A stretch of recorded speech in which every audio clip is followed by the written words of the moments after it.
Waktu tu pun tidak lagi tahu halal haram. Biasalah budak-budak sekolah yang perempuan yang itu pakai skirt. Pakcik waktu tu pakai seluar pendek je. Ni tahun 70-an tak ada pakai seluar panjang kan. Pakai seluar pendek je. Jadi biasa je lah, tak adalah apa ni.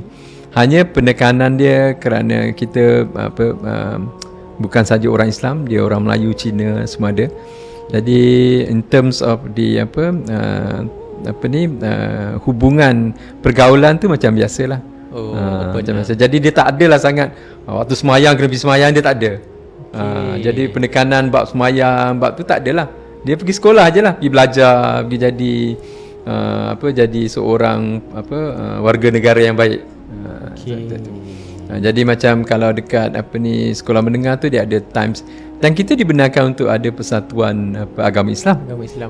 In fact, pakcik bersyukur kerana pakcik dibesarkan dalam suasana begitu. Jadi kita cuba mencari jati diri kita. Apa bezanya kita dengan orang lain So kita mula bertanya mengenai Islam itu sendiri.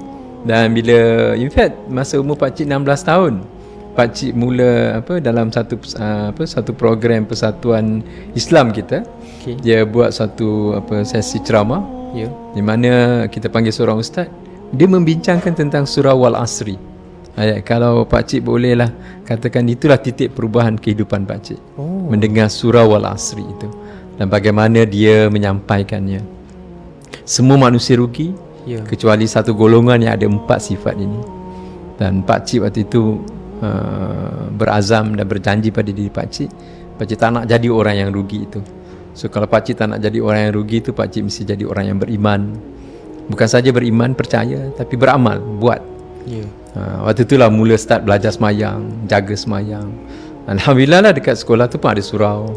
So itu bagusnya.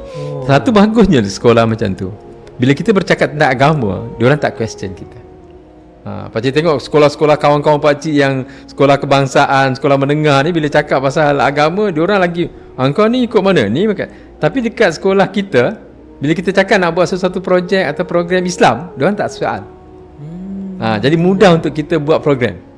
Tapi pakcik tengok macam kawan-kawan pakcik yang sekolah-sekolah yang lain tu, bila ni ustaz dia orang tanya, ni siapa ni? Ustaz apa ni? Boleh masuk dia? Macam kita orang, dia tak ada. Bila cakap agama je, dia macam lepas tangan, macam dia tak berani nak ganggu. Itu satu juga perkara yang baik yang pakcik rasa dalam sekolah tu lah.